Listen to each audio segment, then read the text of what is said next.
Okay, Hotep family, my name is Brother Ray Ray.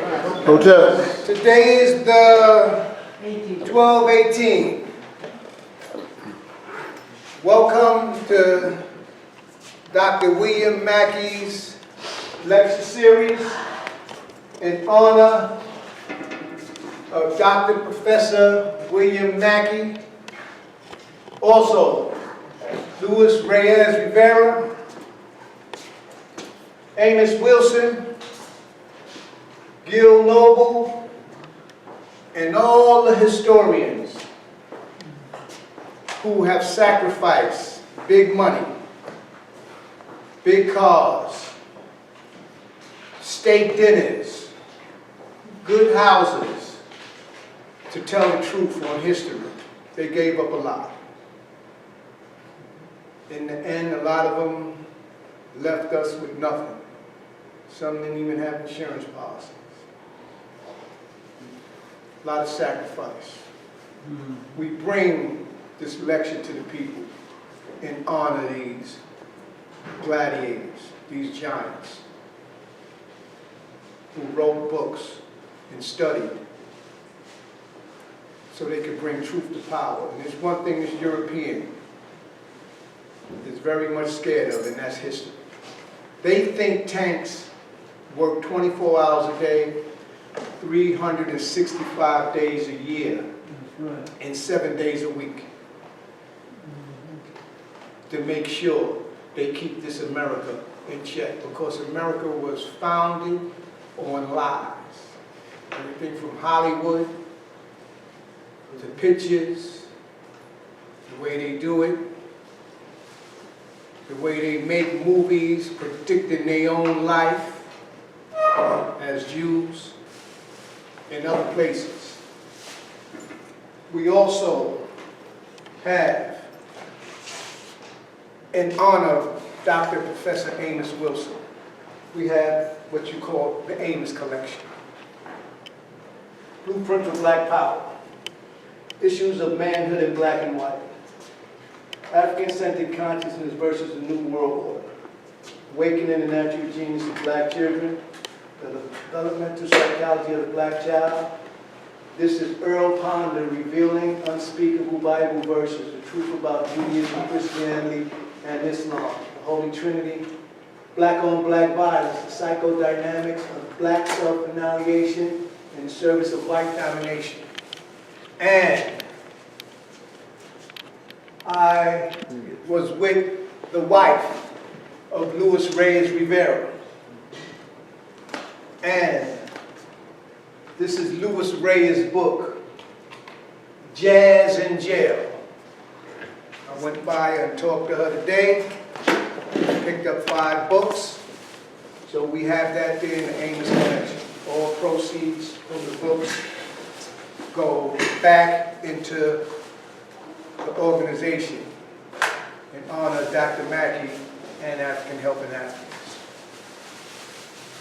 We have refreshments in there for the break. I also have from the DVD from 10/9/19 and also 9/11/19. Dr. Arthur Lewis and Mike Graves, and then Dr. Arthur Lewis. 2 DVD set with $7 a piece. All monies from that proceeds go back into the coffers so we can keep the lecture series going. The funny thing that happened today, I was in the post office and I had saw the editor of the Daily Challenge. Because where they do the Daily Challenge is right next to the post office on Atlantic Avenue. And I know him, I forgot his name. But I gave him a flyer. I said, listen, I just brought a yearly subscription to the Daily Challenge where they deliver it to your house. And he said, thank you. You know, I knew him. And I said, you know, we have a study group honoring Dr. William Mackey Jr. And he looked at me. And you know what he said? He said, oh man, that is great. You know something? Because people I have forgot about him. Nobody never mentions him.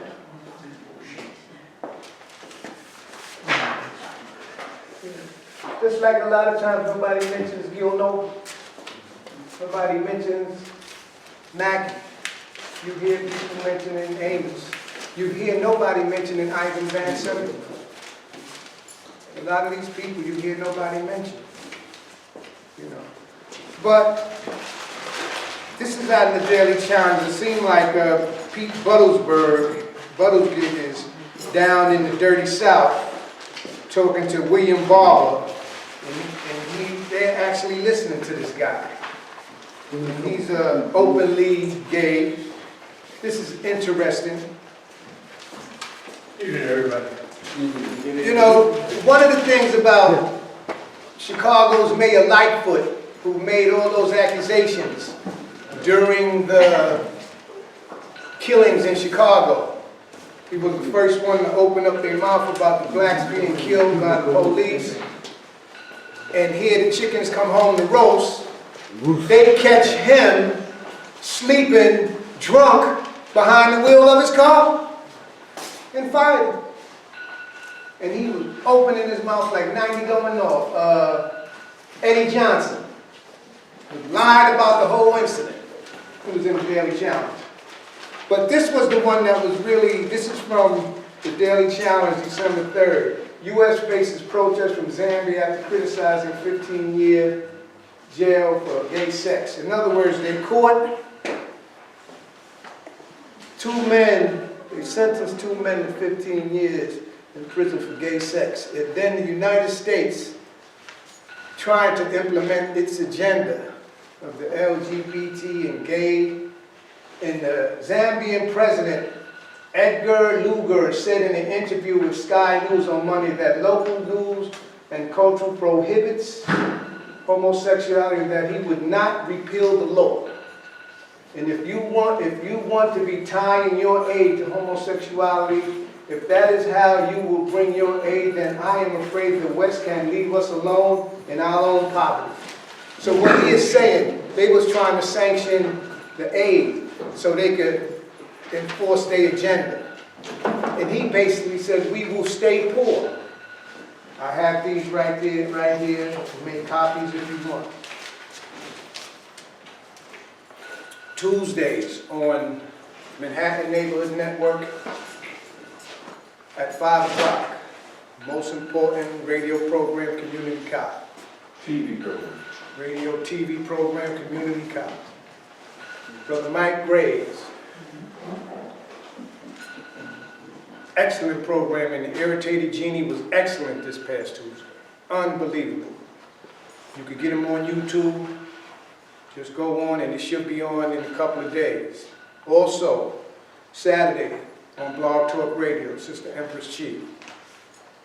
They come on at 10:30. Sometimes go to after 12, 12:30, and you can call in. Another important. Fridays out in North, Brother Trust has his study group in North New Jersey. So there's a lot of things going on.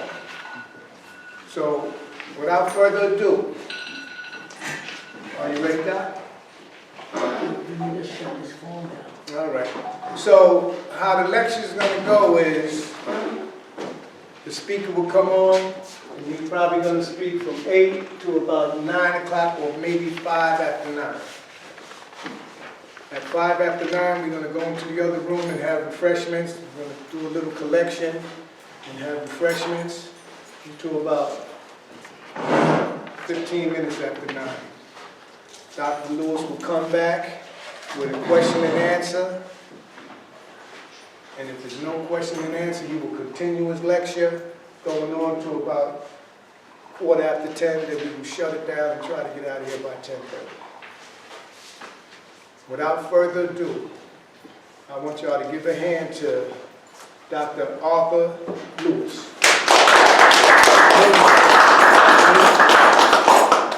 You have one for you, but if you just leave that well. Okay.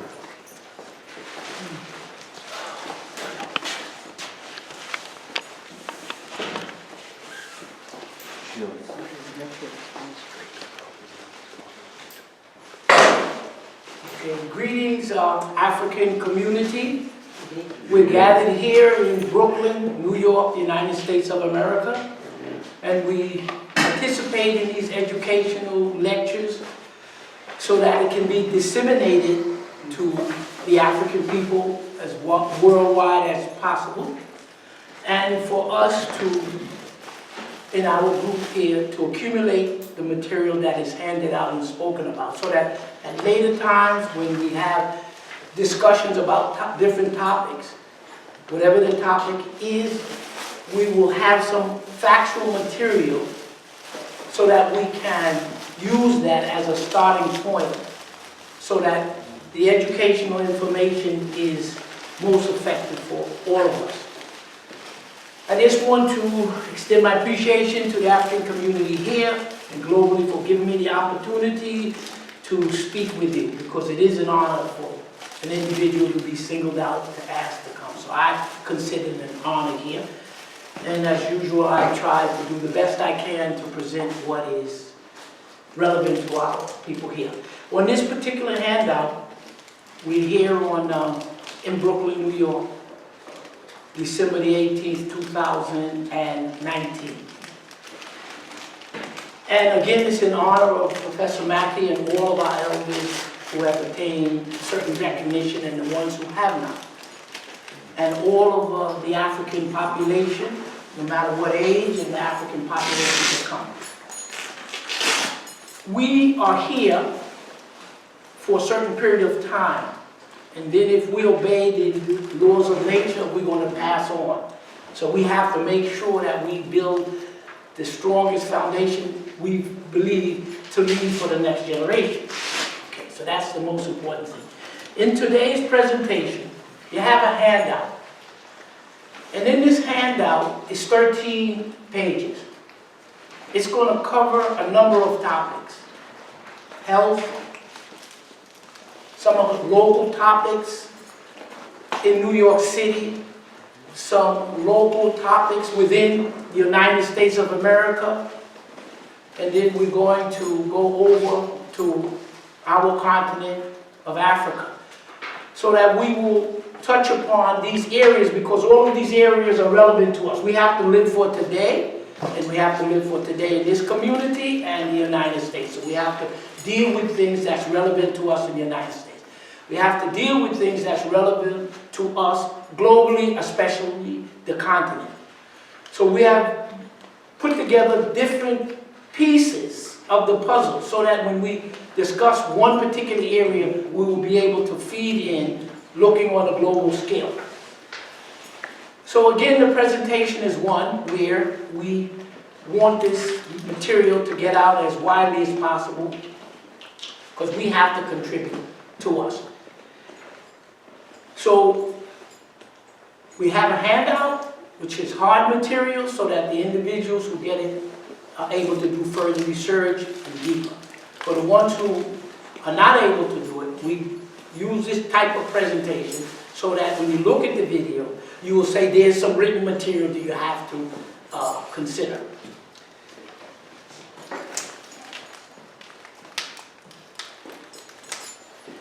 So you might say, well, in an hour's time, how is he going to present 17 pages? Because of the 17 pages, 3 or 4 are designed for you to read when you leave here to further your research. And 2 or 3 of the pages just have a small bit of information. So the object is to introduce the subject, to give some kind of foundation, a background behind it, so that people, individuals, will be able to then pick it up and say, I'm interested in this. We're going to cover this topic. Okay, so the first page that we're going to deal with is a page on health. As you know, I'm a physician for 47 years. I've traveled and taught and worked in some countries in Africa, and most of the countries in the Caribbean, and one particular country in the South Pacific. So I specifically went to these areas as per Dr. Ben's instruction to get a certain amount of information. So whatever I'm presenting to you in terms of health is a combination of the medical training and the background and these other things. And it's very short. And the reason I opened up with this particular page is because just one of the pages that I use in health presentation. And it's just what I call the keys of health or healthy life. It's just a reminder of the things that you have to do. You cannot help yourself, your family, the next generation of people if you're not healthy. So we're going to go over it. It says the keys to health life is 1, life and health. 5 things: mental, sleep, nutrition, exercise, and environment. Thinking about the things you have to consider for you to stay alive and healthy. Under mental, we highlight stress. Sleep, you have to have adequate sleep and for the body and the mind to work well. Nutrition, we're dealing with organic, vegetable-based type of diet. Exercise, you must exercise in order for the body to function adequately, and I indicate on number 5, environment. You have to educate yourself about why is that important. Why? Because we know that your chances of getting cancer, whoever will get it, are in mainly urban areas, and the 3 things that contribute primarily to your unfortunate occurrence to acquire some kind of cancer that gives you a problem is from the pollution of the air, water, and food. That's why environment or learning is important. Then I put over here healing, rebalance. So when I attempt, or anyone tries to attempt to help each other in health, there are 3 things you have to do. First, you have to educate yourself about whatever it is that you're trying to deal with.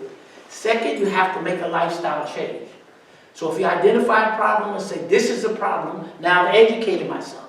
You have to then say, I have to make a lifestyle change in order for me to correct the health problem. And then the last thing is time. People ask me, how long should I take this diet or nutrient? For a lifetime. And so what I find most difficult to help individuals with the health, and it's easy to do, is people have to do a lifestyle change and stick with it. Then as we go down and we finalize this first page, I summarize the medical system of the United States, 2017. What the physician does, the physician examines you, tests you, and bills you. Without the billing, you wouldn't be examined or tested. And then down on the bottom, I just give you 2 contrasting nutritional pyramids. One on your right and my left, I titled disease. It's the meat-based diet. So I'm not saying you shouldn't eat meat, I'm just using an example. Meat-based diet primarily consists of meat, milk and all of its products, milk from the animal, processed food, and then finally when you get sick, you go to the medical doctor, you get the prescription. All of those things, I consider it a disease diet. It's not healthy. Over to your left, your left and my right, I put over here health. That pyramid consists of plant-based diet. Any and all types of vegetables, any and all types of fruits, any and all types of nuts and seeds, and any of all types of herbs. That combines all of the things that come from the plant, and you want it to be organic. We're going to the second page. Now we're going to touch New York City, and we're going to touch the United States presidential elections. And in this case, the second 2 pages are going to deal with Mayor Bloomberg, former Mayor Bloomberg, used to be a mayor of New York City for three terms. He's now running for the presidency on the Democratic ticket in the United States of America. And this comes from one of the newspapers, the news. Where do you get this from? It's one of the daily papers that are given out in New York City free. And so we use it so that any information we present to you, we try to give you the source. That if you have a problem with the source, you go to the source.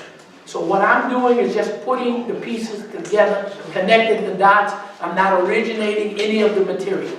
So we're using it in this way to illustrate a point. So now he wants to be the presidential election in 2020, which is coming up. And in this handout, you will see underlines. So we're going to read that because that's what we want the audience to hear. It says here, Billionaire and former New York City Mayor Bloomberg, one of the world's richest men, has formally launched a Democratic bid for the president. We go down, just follow us down. As a centrist with deep ties to Wall Street, Bloomberg is expected to struggle among the party's energized progressive base. He became a Democrat last year. So I use him to illustrate he's privileged, he's a white, privileged male.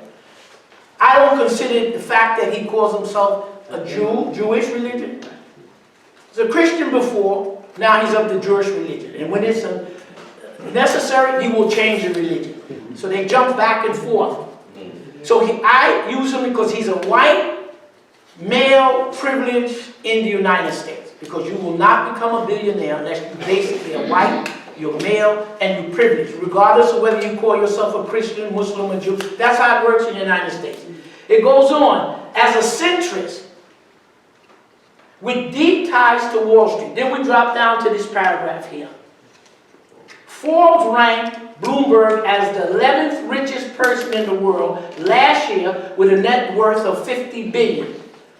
Trump, by contrast, is listed as 259 with a net worth of $3 billion.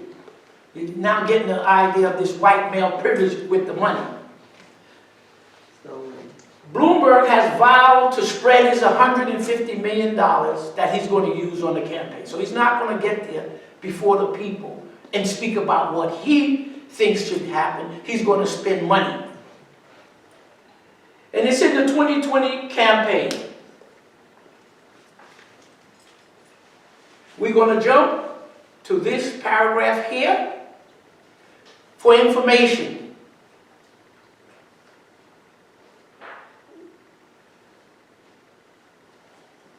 Okay, Bloomberg cast himself as a successful businessman who came from humble roots and ultimately put his money where his heart is. That's how he got $50 billion, if you want to play that nonsense when they tell you pull you up by your bootstraps. According to here, Bloomberg has declined to embrace Medicare for all. He's against your attack on Wall Street, and he's against taxing the rich. Okay, so that's the essence of this particular page here. We go on to the second with Bloomberg. What we're doing is just painting you a picture of one of the white privileged males in the United States who made it by his bootstraps, and he got the $50 billion. It says former New York Mayor Bloomberg enters the 2020 Democratic presidential race.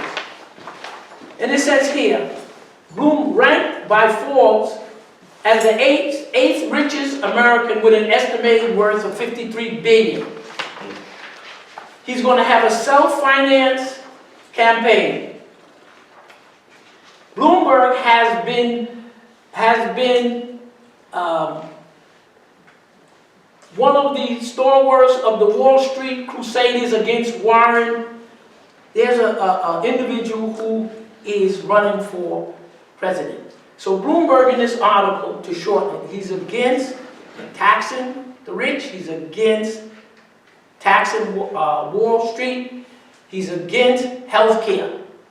So this is the billionaire who came to the United States, his people, and he's now one of the rich privileged. We go to the next page, because it's mainly in the question and answer that we're going to dig it. We're just trying to introduce the subject. And the purpose of the Bloomberg article is just to illustrate, here's a white billionaire, male of privilege, who wants to run for president, but anything that benefits the masses of people, he's against. This is dealing with the impeachment. In the United States of America, at the end of the year 2019, there's a political process going on in the government of the United States. It's called impeachment.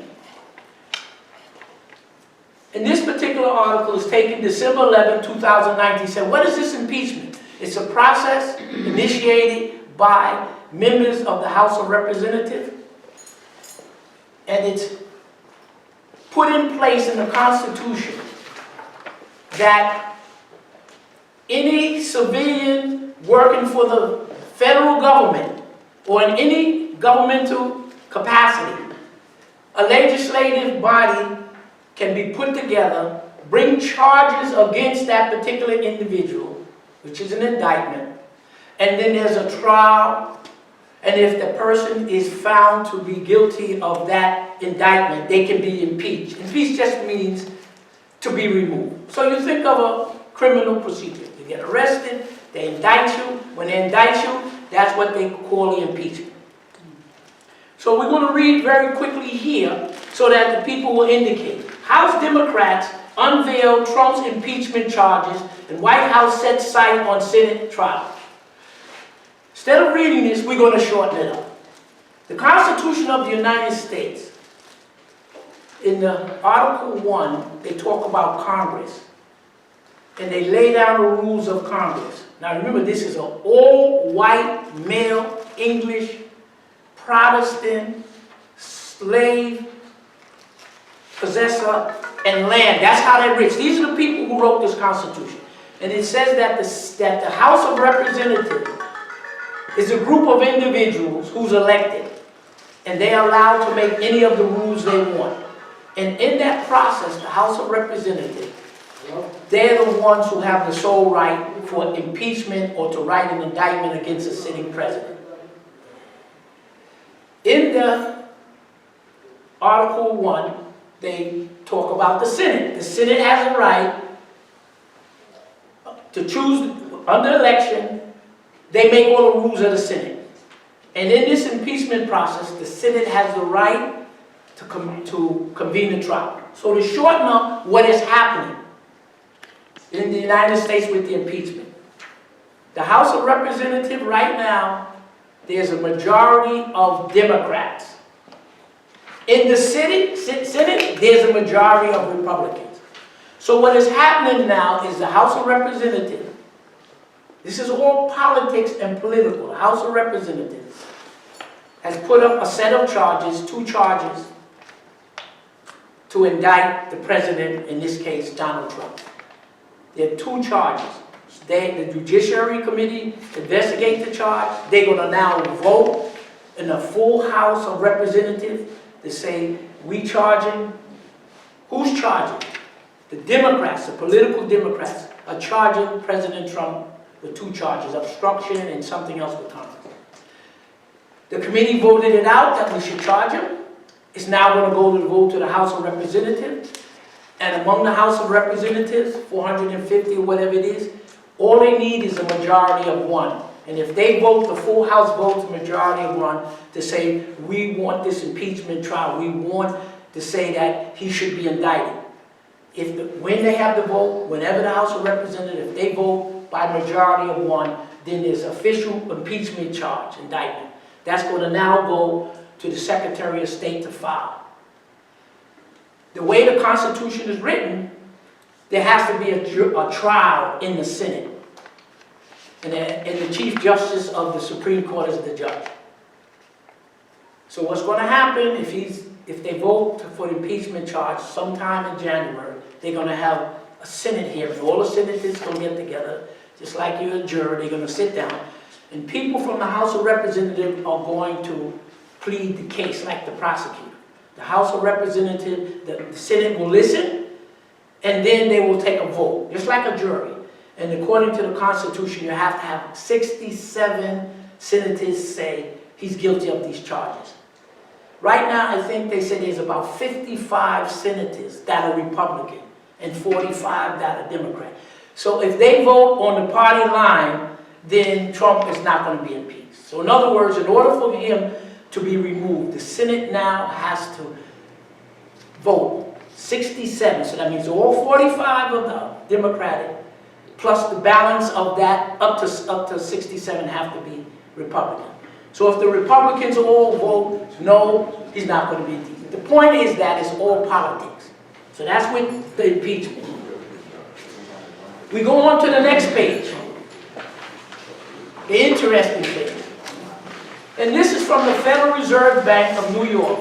It's dated, this particular Liberty Street Economics.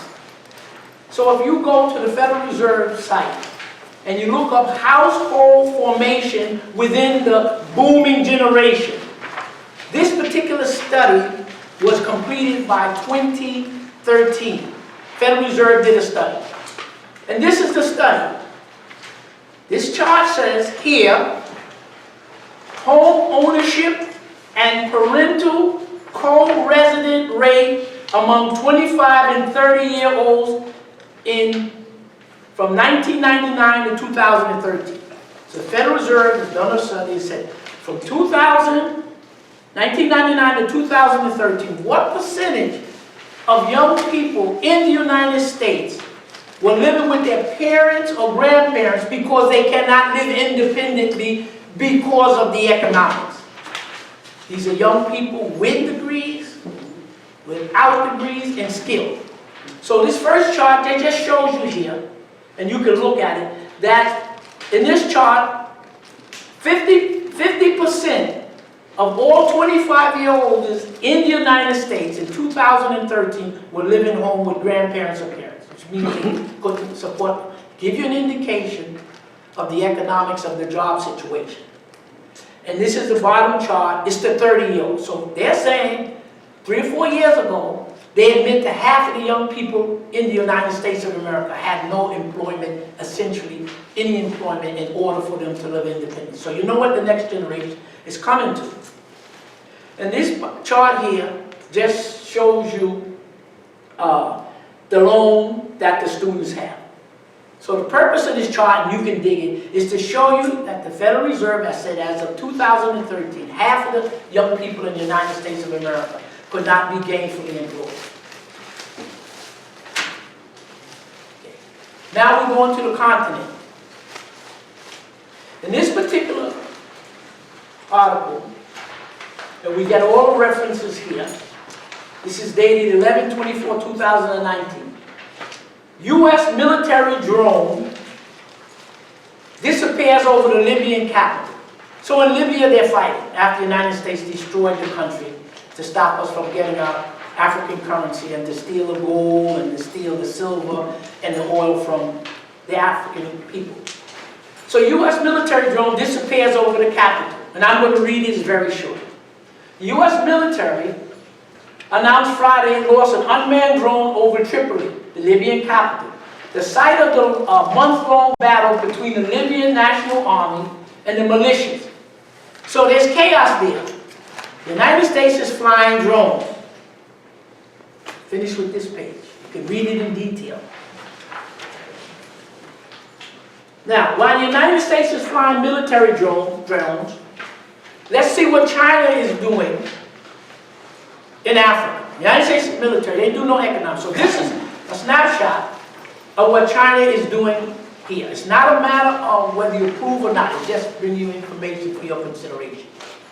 China's $2 billion deal, this was in November of this year. China's $2 billion deal with Ghana sparks fear over debt influence and environment. Don't deal with the Chinese because they get you in debt. And you see that you have 9 little sentences. We're going to do about 7, finish in about a minute and a half. So we want to hear, we know what the United States is, we want to hear what China is, what kind of business China is doing with Africa. We didn't say it was all the business. And this is what it says. As part of a memorandum signed between 2 nations last year, 2018, Beijing, which is the capital of China, will finance a $2 billion worth of rail, road, and bridge network, and in exchange, China will be granted 5% access of Ghana's bauxite reserve. Bauxite is aluminum. So what the Ghanaians have said, we're not signing no deal where you owe you interest. This is barter. You build this, and we'll give you a portion of the aluminum reserve. That's straight barter. Now people will say, well, they're getting 5%. That's 5% of what Ghana want to show you. We're dropping down to number 3. The Chinese government has released phase 1 of the funding for of substantial road construction project. Ghana, as part of the $2 billion infrastructure deal, will give Beijing access to the country's reserve of bauxite, a crucial source for aluminum. Remember, at the common day, Ghana already does their own aluminum. You will do it.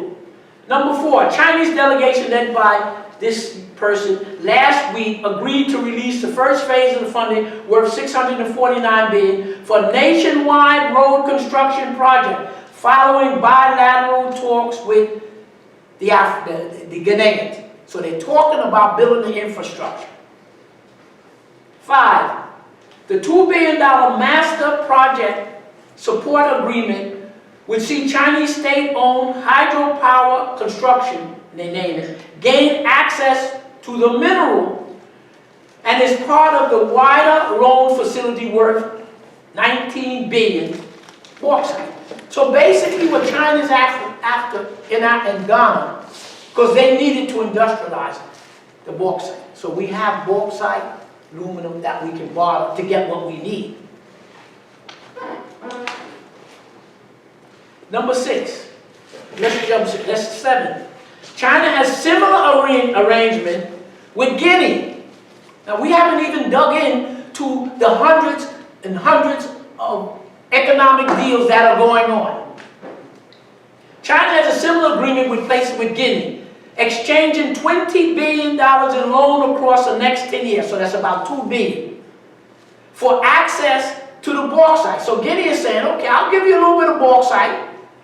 You got to build a structure. Remember, in these countries you're talking about, Ghana was once under the British, and Guinea was once under the French. They didn't leave anything that you could do of value. So the Africans know, what they're getting. You know what you got under the European, nothing.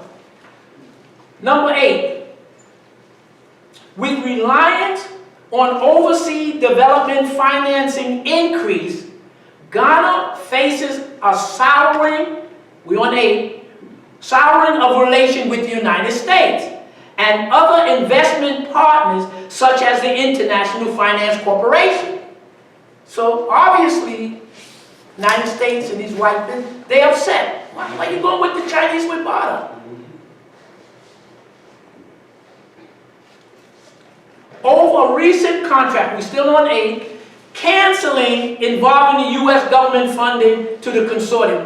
They got rid of that. Whatever the United States and Europeans, we don't need that. We don't need no loan debt. We're going to do us some barter.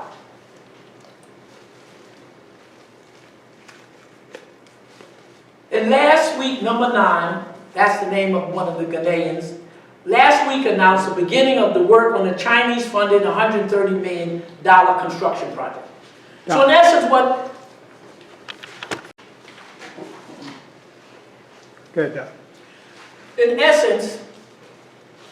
what Africans are doing is they're doing a barter. That's how you don't get into long-term debt. Now,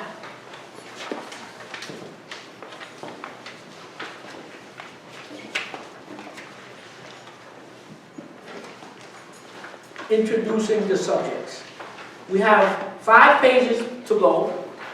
We have 30 minutes to do it. And I'm going to read this incomplete because the remaining 4 is very brief. This is the end of the world's last colonial currency. Those countries that were formerly colonized by the French, as of 2020, they say we're getting our own currency. They call it the ECO. We're not going to use the French dollar anymore. That's over with. That's because the world has changed. Remember we say about forced to use somebody else's currency.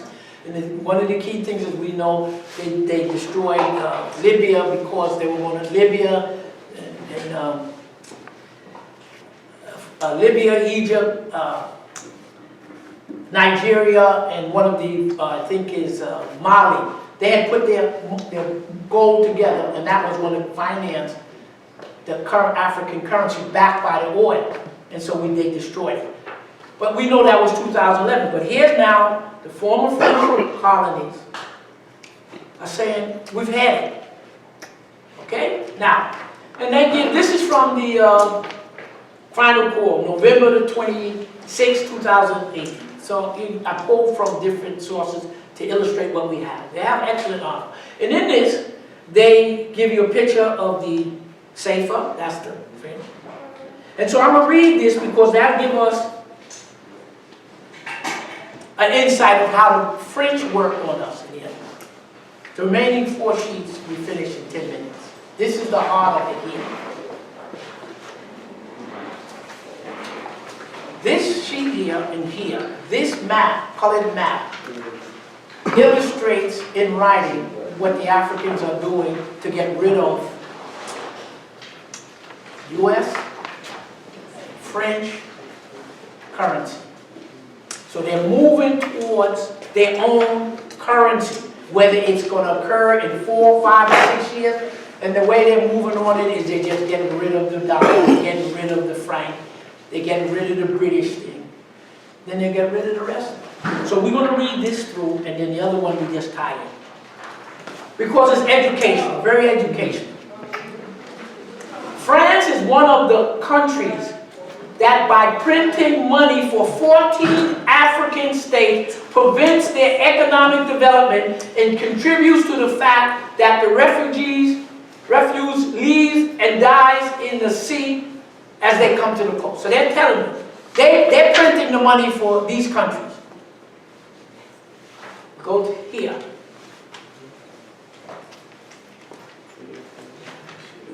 The monies, okay, we go. Let's drop down to this one here. Information. The Safer, that's that French money. The French print up money for the French, and then they print up another currency for the African. And every time things don't go right with France, which is they didn't manipulate the currency for the Africans, so you got to pay more. So you get rid of that. The Safer franc region represent a state-controlled zone of cooperation with interestingly, the levers of control are based in Paris, from where the priority is the interest of France.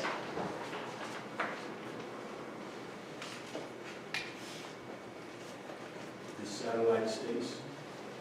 Yeah, I'm just see if I can just shorten it up. Okay, well, let's continue. The French control Safer franc and the Economic Community of West Africa, ECOWAS, proposal for a new African currency. Now, while we read this, we're going to go to the following map so you can visually see what I'm reading. This map tells you what's in here. This is a map of Africa. In your scheme, you will notice that these group of countries here are in blue. After 1944, when the Europeans sat down in the Bretton Woods Conference in the United States and New Hampshire, they all agreed that the dollar would be the reserve currency. But that conference was only for sovereign states. Africans didn't have any sovereign states there, just Ethiopia. The South Americans, so you're talking about Europeans getting together.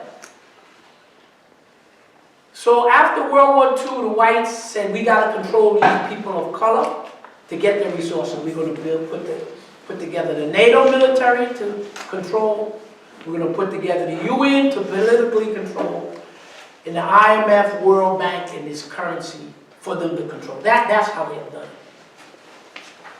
And in this map here, in blue, you will see the name of this particular organization. So these group of countries, they lock themselves together economically. So we know the African Continental Free Trade Zone is going to include all 55. But each group is still regionalized. So these countries, which you could see here, the countries here, Angola, Namibia, Botswana, Swaziland, Zimbabwe, Zambia, Mozambique, Tanzania, Kenya, Uganda, Rwanda, Burundi. These countries, just here. These countries have already made a decision that they're going to begin to eliminate the US dollar. Because in these countries, you know, when you deal, you know, you put in your bank US dollar, so many British pounds and this. So everybody had the whole US dollar, but they're getting rid of it. So these countries have said, okay, we're going to phase out the US dollar, and in its place, we're going to begin to do two things. We're going to use the Chinese dollar, because China and most of these African countries are doing most of their external trade with China. So they're going to phase in the Chinese dollar. And barter. When the African currency comes into place, they're going to use the Chinese dollar's going. So Chinese dollar is only there for a short period of time. So by bartering and then getting your own currency, you then cut off that economic strangulation that countries have over you. So these are the countries which are already getting rid of the US dollar. Here, you have two sets of countries.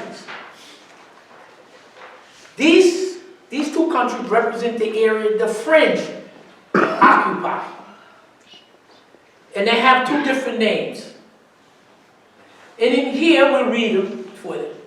Is Ivory Coast, Mali, Niger, Burkina Faso, Benin, Togo, Senegal. They use the CFA. But this grouping, they group together in their economic group. So you're looking at three major economic groups. You have this group here, and you have this group, all African. But these groups were colonized by the French. So both of these groups are using the CFA. But they're in different blocks. This block here is Gabon, Congo, Central African Republic, Chad, and Cameroon. So you see that 2/3 of Africa, they're already in the process of eliminating, getting rid of the US dollar. So what we have here with all this writing, we don't have to read because it's here, for the sake of time. We have 3 more pages, and we'll make the presentation. This is for you to read. And this is an article from the Final Call, dated November 19, 2019. And this elder is the ambassador to the United States from the African Union. And then for some reason, the African Union decided to remove her from her position. And you will read primarily because she criticized why we dealing with these European currencies. That's right. So you'll read the particulars on this. But there's nothing they can do because as things progress, you get rid of the currency, that control. So you see by the African regionalizing and being able to go to different countries to get what they want. The last 2 pages, short, we're going to read. So what I want to do is then open it up for question and answers before 9 o'clock, because the subjects are here. These 2 pages here, the last 2, this is the World Economic Forum. World Economic Forum is an organization that was formed in Switzerland in 1971, and they've been in around, and this is their report. But the Africans go in and out of it. So it's a kind of snapshot of what the Europeans are looking at. And the reason that I use it is just to let you know everybody is monitoring you. It's not this Trump with the shithole thing. The world knows everybody wants to do business in Africa. Nobody's running to come to the United States to do business. Nobody's running to Europe to do business.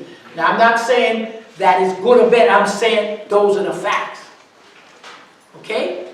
Now, remember what Dr. Ben told us. Africans have the right to be wrong in Africa. You're making a mistake in doing business here. You shouldn't be doing it. Well, You got 55 independent countries. They got all the internal economics and stuff. But the main thing is they group together in the African Transcontinental Union. As the Africans said, we are more unified than any other group on the planet. More than the Asians, said the Europeans are breaking up. That we are the next one. So this World Forum, and it's, this is 2016. This is almost 3 years. So we're way ahead of what they're doing, but I picked it out to show you that people are monitoring you, and let's see what they see. We know what we see.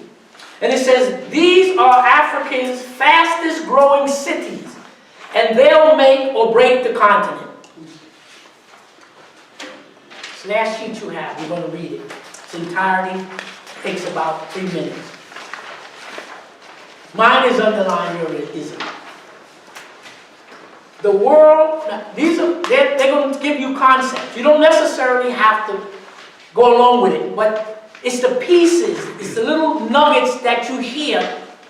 And when we do our own research, you can easily pick up what is Africa. People say, what is Africans doing? Oh no, they're only being cheated by the Chinese. So you got 55 countries. There are hundreds of contracts that are being done. These countries are industrializing. And they're not doing it being in debt. They're doing barter, they're doing all kinds. But the key thing is they said that in the statement formulating the Trans-African Continental Free Trade Zone, they said that 80% of Africa's wealth leaves. When they get finished with it, 80% is going to stay. That's what's important. The world is moving to the city. We're reading this down. No part of the planet is urbanizing faster than sub-Saharan Africa. For those who don't understand what sub-Saharan, who forgot what sub-Saharan Africa is, if you look at this map here, or if I go here, there is a cutoff about the top third of Africa is mainly desert.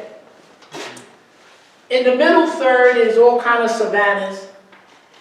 But basically the habitable part, the real part of Africa you can actually live in, is the lower 2/3. Now Africa is 12 million square miles. So you have 8 million square miles you can live in.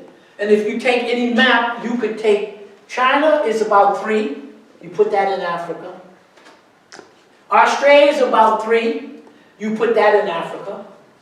The United States is about 3. You put that in Africa.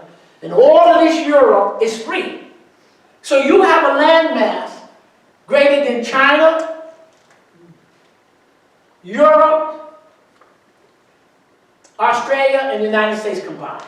So even though the upper third is desert, you got a landmass that's almost 3 times the United States for your people to use. Okay. Now it's up to us to see how we're going to have a continental plan to manage the water and whatever it is. That's what they're talking about. How are we going to do the water? Who are we going to do the hookup to? Okay. So it says here, the world is moving to the city. No part of the planet is urbanizing faster than sub-Saharan Africa. The continental population of roughly 1.1 billion is expected to double by 2050. Because they kind of get fertility rates. The fertility rate of Europeans. You need 2.1 people to have a stable population. In other words, you and the woman and the man and the woman, when they have children, I don't care about marriage or no marriage, you're having children. There are 2 of you. If you want to keep a stable population, you have to make 2.1 child. I don't know where you get the 1 from. You need two people.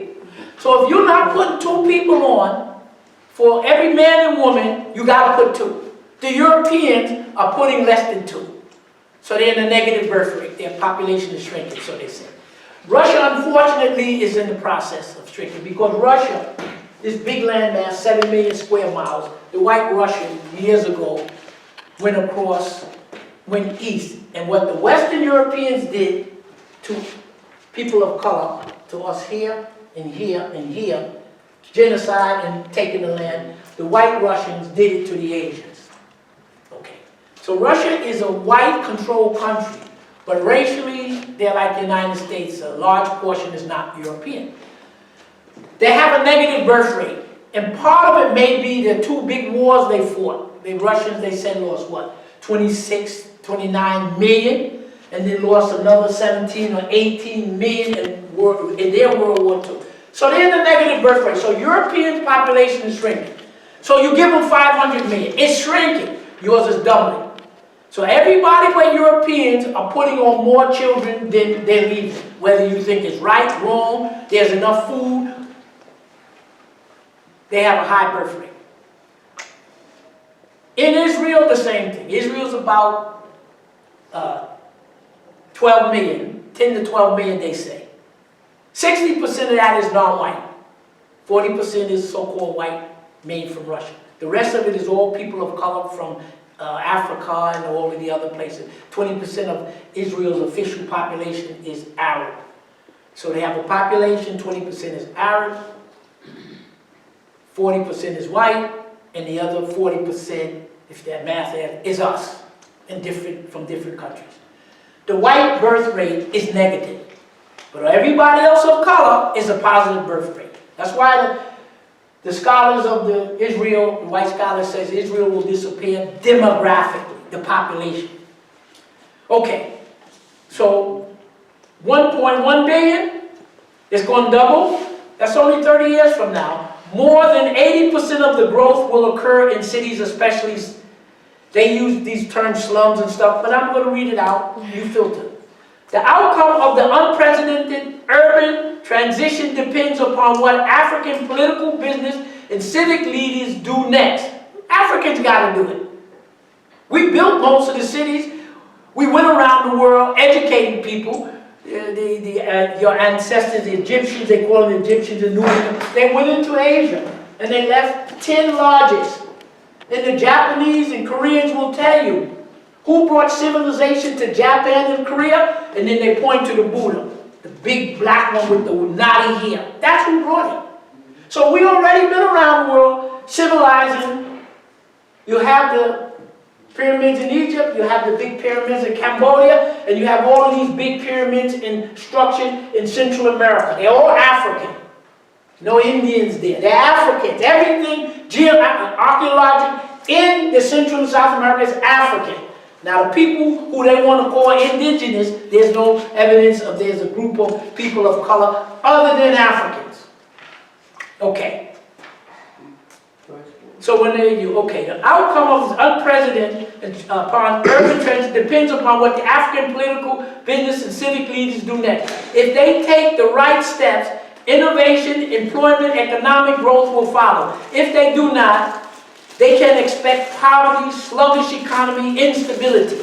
Many African cities thus have the continent as a whole are at a tipping point. Well, the whole purpose of the industrialization. Well, if Africa produces enough food to feed Europe, we know how to grow food, we know how to do everything. But they're writing this. Africa's future, a tale of two cities. Africa is one of the last places on earth to urbanize. This is surprisingly little agreement about whether this is good or a bad thing. If you don't want to deal with the 100 cities we have that the Europeans came and destroyed in the last 300 years. Some optimists are convinced that African cities are the new frontier.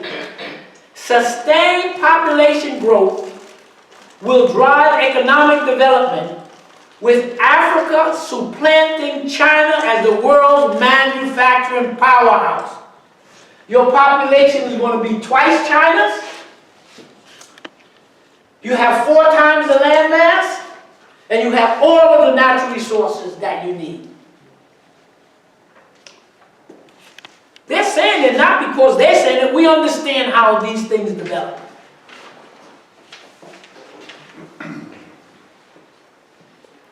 Pessimists are are concerned that the continent's cities could become overstressed through rapid, unplanned urbanization, generally generating political, economic, environmental upheaval and overwhelming countries and possible regions. Well, if you look at the way Africans are laying out the city, that's not the way they're doing it. They're making the point, it shouldn't be this way. But look at the urban development, you see it's not that way. Much of Africans, we're down to this paragraph, much of Africa's urban growth has taken place quietly over the past few decades, far from global media headlines. They're not telling you. You should see the Cairo, Egypt, 15 or 20 million people. The city is an African city. You go to Cairo, and you have a very small percentage of white people who look white. And 90% of the people look just like everybody here. Cairo is an African city. Up in near the Suez Canal, you know, it's more white. Egypt is an African country. Cairo is African. So it's a big, massive modern city. 25, 30 million. They got no cities in Africa. So it's just, the point is, we already have it. Much of Africa's urban growth has taken place quietly over the past few decades, far from global media headlines. When it comes to the proliferation of cities, especially megacities, with population of 10 million or more, the conversation has been dominated by Asia. After all, there are just 3 megacities in Africa: Cairo, Kinshasa, and Lagos, with a few more expected to join the ranks. When I was going my way to Nigeria about 40 years ago, Dr. Ben shifted me to South Pacific. Lagos had 3 million. It's 21 million now. And the Africans know how to work out what they have to do. Nobody has to tell you. So China is not there planning our city. We're planning them. But we need some of the additional help, just like the Europeans came in, took us physically away, but the Industrial Revolution of Europe, they told them, came from the fact that you took African skilled and unskilled labor here, who knew what they do. You took the machines, the weaving machines, and you took the cotton and stuff. So the Industrial Revolution is textiles and metals, all coming from Africa. It would not have been an Industrial Revolution had they not raided us and took our technology.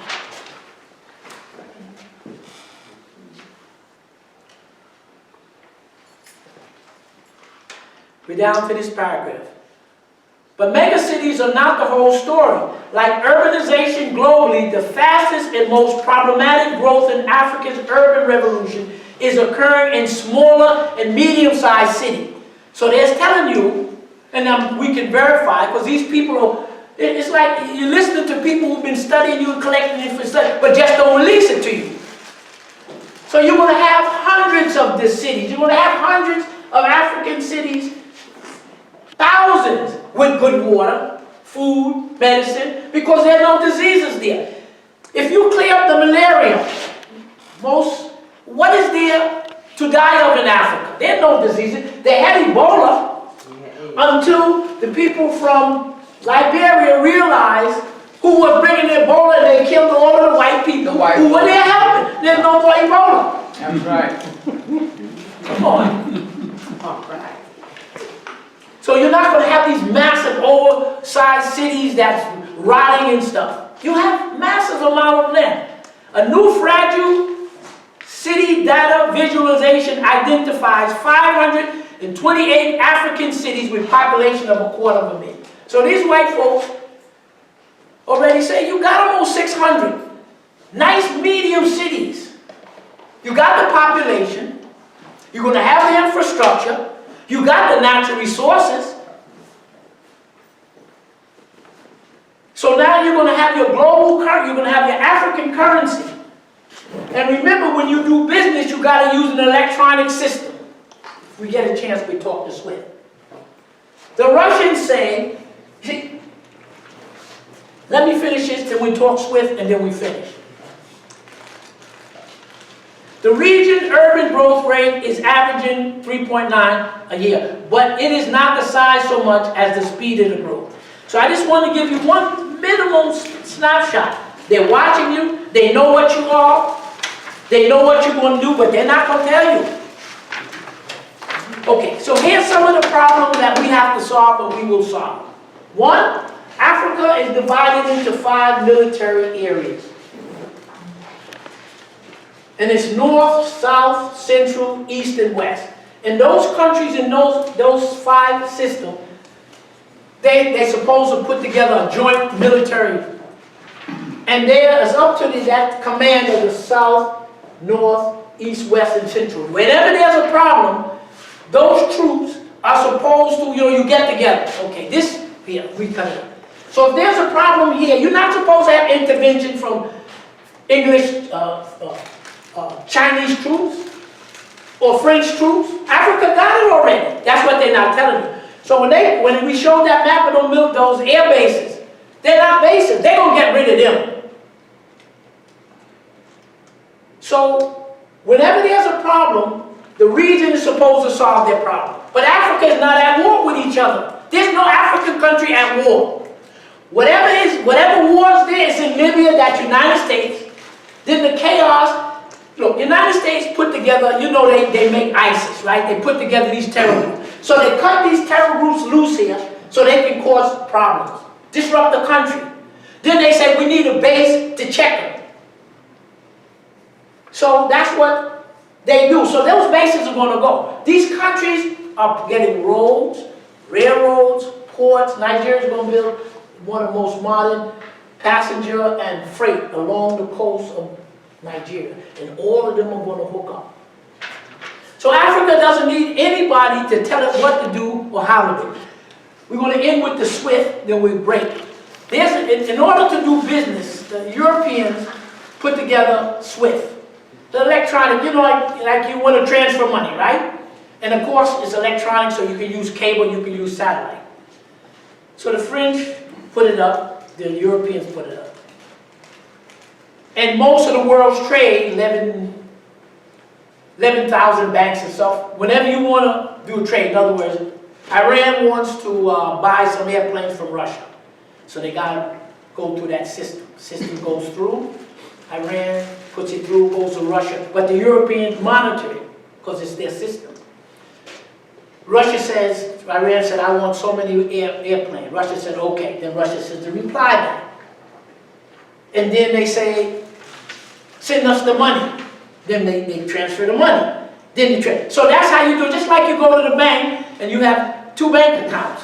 And you owe a state or the IRS money and you go there and all of a sudden it's frozen. That's why you keep 2 or 3 bank accounts. That's what they do. We sanction you. Sanction you means we're not going to let you use the electronic system to do your business. So when Trump and these people say, we're sanctioning you, that's what they mean, sanction. They mean you're not going to allow you to use that system. And because most of the countries, many of the countries, they get rid of the dollar, have to use the US dollar in the transfer. We don't want to let you use a dollar. So now you can't transfer, do business, because they'll cut the line, you can't make the order. Then you can't use their money. So the world is saying, to hell with you. This is what we're going to do. The Chinese have developed their own SWIFT system, their own electronic system. So the Chinese can talk to anybody in the world with business. They don't go to the Europeans. Because when you do the business of CIA, everybody's listening what you're doing, how you're doing, and listening. So the Chinese still use the SWIFT to trade, but they got their own. The United States threatened to cut Russia off. Russia developed its own. Remember, it's satellite. US has satellite, Russia has satellite, China has satellite, everybody got satellite. So China got its own, Russia has its own.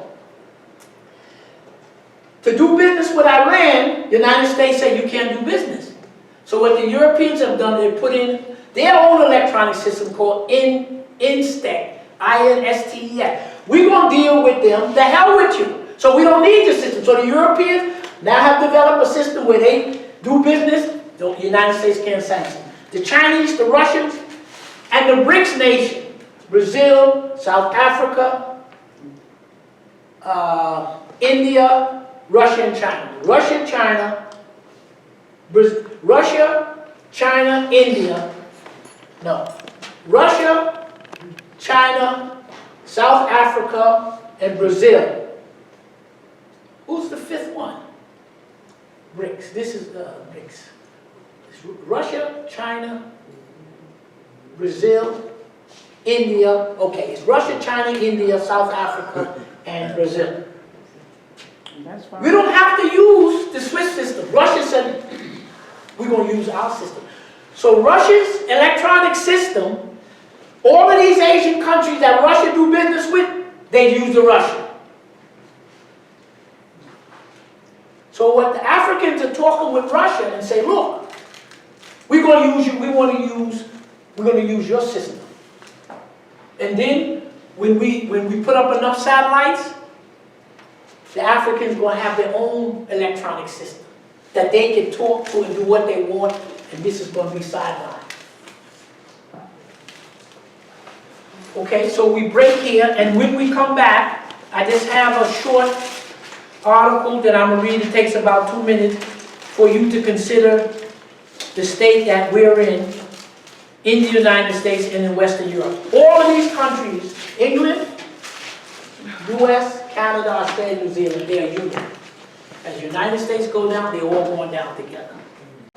Okay, so Africa's going to, they got their military, they got their cities, they're putting together their monies, their electronic system, and they're going to be all right. So let's break, and then we come back, I'll read this, and then we have the question and answer. So you got a lot of topics we can have discussion on, or whatever you want to do, and when we... That's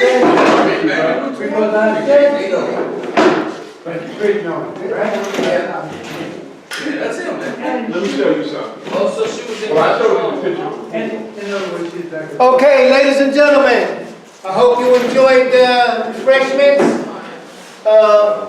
Dr. Lewis is back. Any question and answers you can come through? He's here. I have two more. All right, well, Dr. Lewis is going to finish 2 more pages, and then he's going to come on with question and answers. And that's it. Okay, Doc. We're going to finish up about 11. Yeah, Doc. Yeah, Doc. That's it, baby. They got to stop talking for the presentation. No, it's already on, so you might as well go. Okay, when you go back to your folder, there is an article in your folder. Look for this page here. You should see it. It's from the Final Call. The richest 1% in the U.S. surpassing wealth of the middle class report. So I'm going to give you 2 synopses from 2 different sources. One from the Final Call and one from this author, Chris Hedges, to give you some synopsis of what has been happening to the United States and what you call the Western nation. These are your white nations that benefited from the African slave trade. That's the United States primarily and all the European countries. And the Final Call in this little portion and Chris Hedges are going to give you a snapshot of what they believe is the way things have been transpired in the last 30 or 40 years. One, if you have it, you should have it in your folder. What are we talking about in the Final Call here, and what we're going to talk about shortly in Chris Hedges? They're giving you some factual analysis of how the government and the economy has been running in the United States and Western Europe for at least the past 25 years. So it can give you a possible explanation on some of the things that are happening. Remember, they're trying to block everything Nobody's going to talk about the hundreds and hundreds of African cities that are prosperous, that are healthy, that are industrialized. They know it's going to go past China, but they can't talk. They can't let you know that development, how profound it was and is for the Africans to put together a transcontinental trade zone. What it means for Africa to begin to get rid of foreign currencies that rape the country financially, where they're going to put together their own currencies. They don't want you to envision that Africa will have its own electronic satellite system of doing business. So don't have to touch the SWIFT or nobody else. So this from the final call. It's going to deal with the economy specifically. This is what the final call says, November 26, 2019. The rich is giving you a snapshot of what is happening to us Americans. The white privileged male, what's his name, the mayor. He's just an open face. For most of them don't want you to see their face. So they tell them, you get out there. And this is who's running the country, and this is what they have done. What the final call says here. November 26, 2019. The final call. Richest 1%. Now there are 340 million so-called people in the United States. You take 1% of that, and then 1/10% of that. The U.S. economic expansion, he's talking about from 2008 to 2019. Trillions of dollars have been printed up and put into the economy. Who did it go to? Did it go to the masses of people to build factories, roads, schools? Or did it go to a handful? So they're giving you the analysis. The final call and Chris Henry. The U.S. economic expansion has enriched the top 1% of America's households to the point that they now control more than half of the equities in into the U.S. stock market, according to a new government survey. 1/10 of Bloomberg. There's 400 Bloombergs that got all the money. The very richest Americans have enjoyed huge returns over the past 10 years since the Great Recession, with assets of $35 trillion in the second quarter. Nearly as much as the $37 trillion held by the middle and upper class in the United States. So Trump and his 400 or 500 people have more money on paper stock than the rest of you. Bloomberg News reported, citing the data from the Federal Reserve, the rich pump money into stocks and use the interest rate from the stock market to invest money into exclusively hedge funds and private equity funds, said the chief strategist. We read down here. The 1% will soon surpass the middle and upper class household wealth in the uppermost brackets grew to $65 billion. So 650 billion. So 400 are super rich people and a little lower class. They got all the wealth on paper. You got nothing. Remember, picking on. The bottom 50% of American households hold just 6% of the assets of the United States.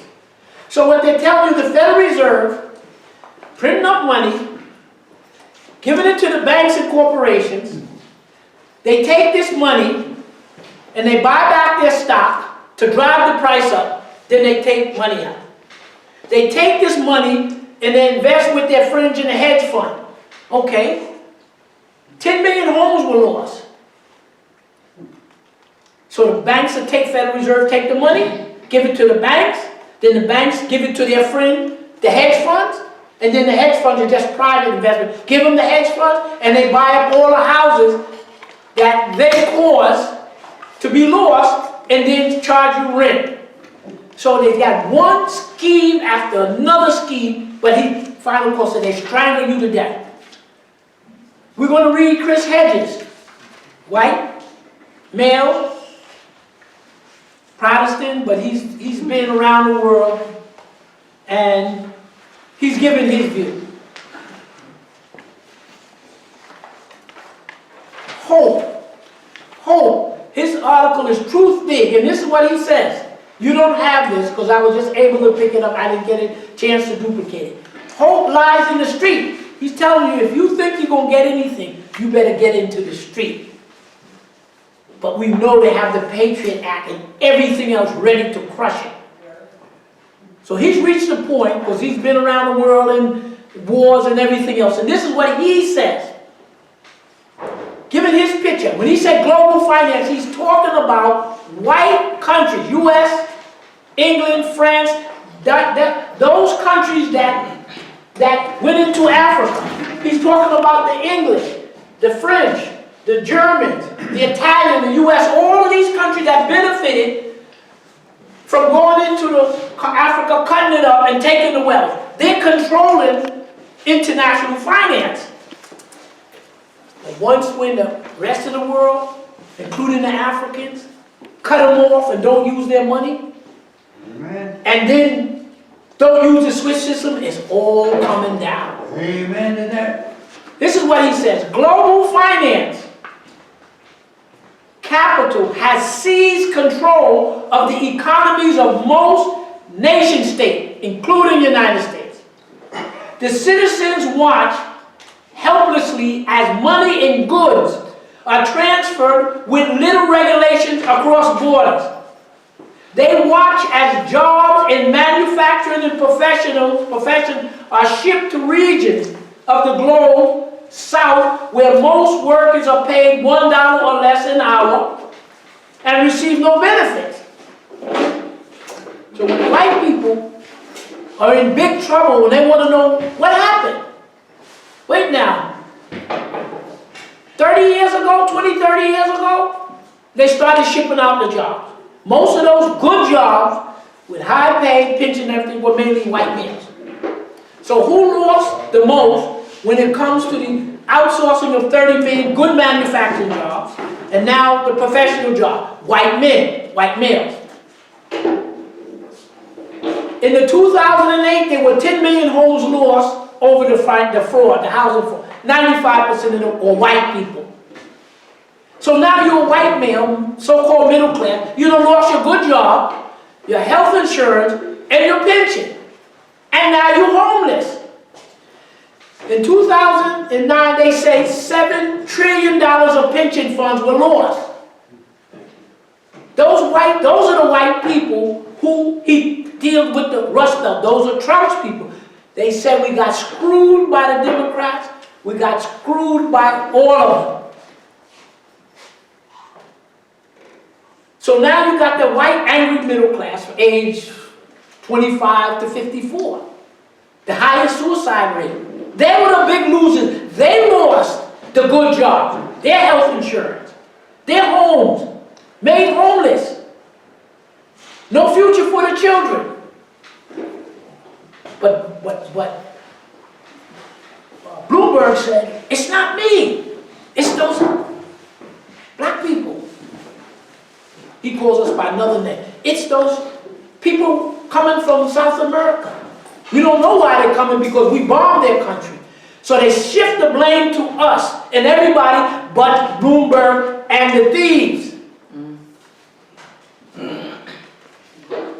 They watch as jobs in manufacturing profession are shipped to regions of the global south where most workers are paid dollars to an hour, no benefit. They watch as the taxes of the rich and corporations are slashed often to zero. They watch as austerity programs dismantle or privatize utilities and basic social service, jacking up fees to consumer. They watch as chronic unemployment, underemployment, devastates workers, especially the young. They watch as wages stagnate or decline, leaving workers, men and women, with unsustainable debt.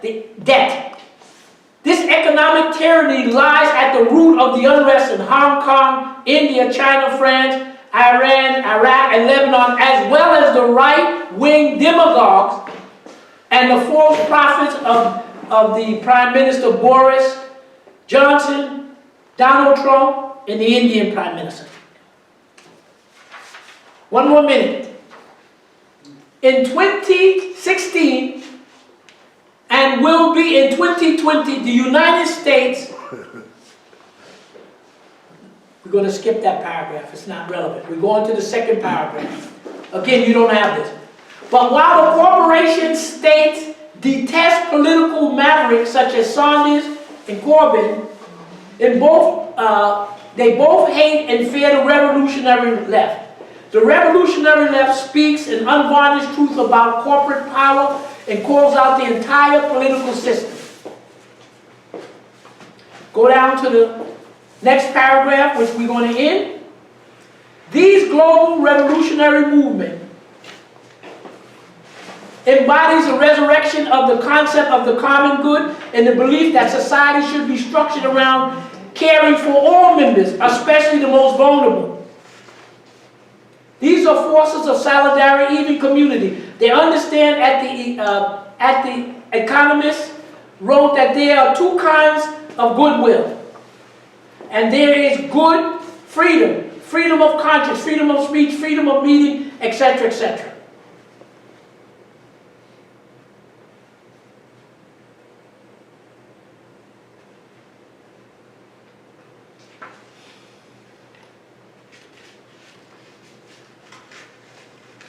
So the particular area that I wanted to deal with, I can't find, okay, I have it here, sorry. Finishing up, Goldman Sachs, JP Morgan, Chase, Citibank, ExxonMobil, Walmart, Apple, Amazon are the modern version of the East Indian Company. You know, that's the company monopoly. Then he mentions a French one. These and others among today's global corporations, with the assistance of the World Bank, World Trade Organization, and International Monetary Fund, has created an unassailable monopolies and effectively hollowed out many nation states, both physically and culturally. Forlorn, derelict, urban wasteland, populated by the bitterly dispossessed, are as common in France or Britain as they are in America's Rust Belt. Government, captive to corporate control, have been prostituted to transfer wealth upward, swell corporate profit, and crush the descent of democracy. The Iron Fist is coming. With the Patriot Bill, Patriot Act, and others, which we may be able to deal with after certain consultation, they're going to crush it. What you see in France is coming. The decay and rupture of the social bond that once held our societies together has unleashed the dark pathologies of opium, alcohol, gambling addiction, and led to an explosion of hate crime and mass shooting along with suicide.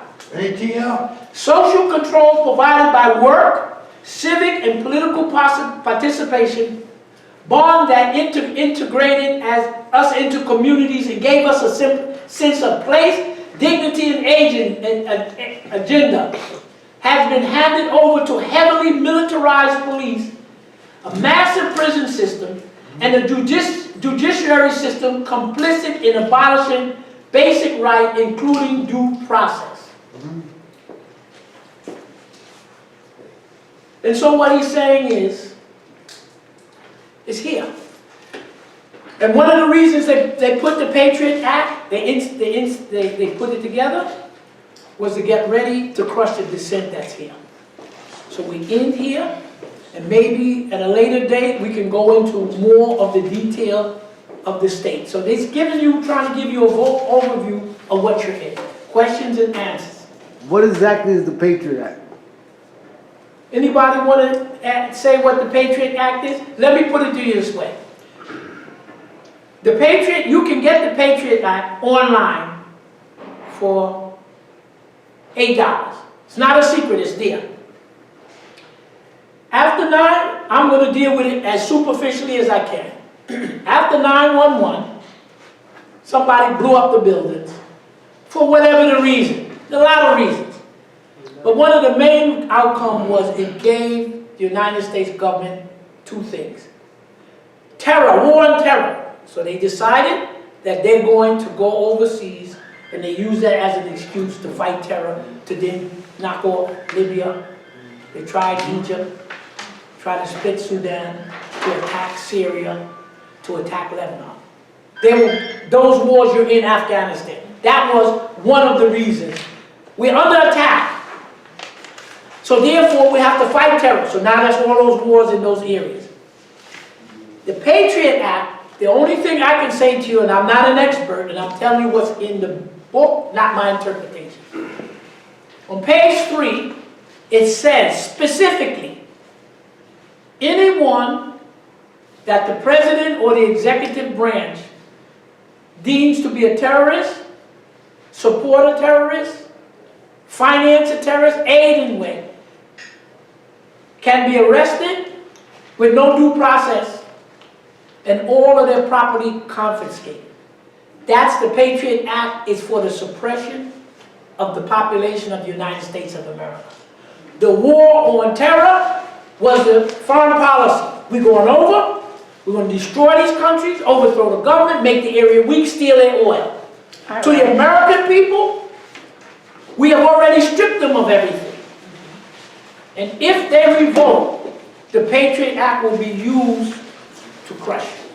So you get a nice car and I like it, I just decide I'll confiscate it and You're a terrorist. Now, let me just say this. We have these lectures. Now, if your government decides that these lectures are subversive, we all got a big problem. And if and when they get to that point, you know the situation is really critical, because we are a small group. But they fear the ideas. That's why we can have to pull up a report from the World Forum on Africa.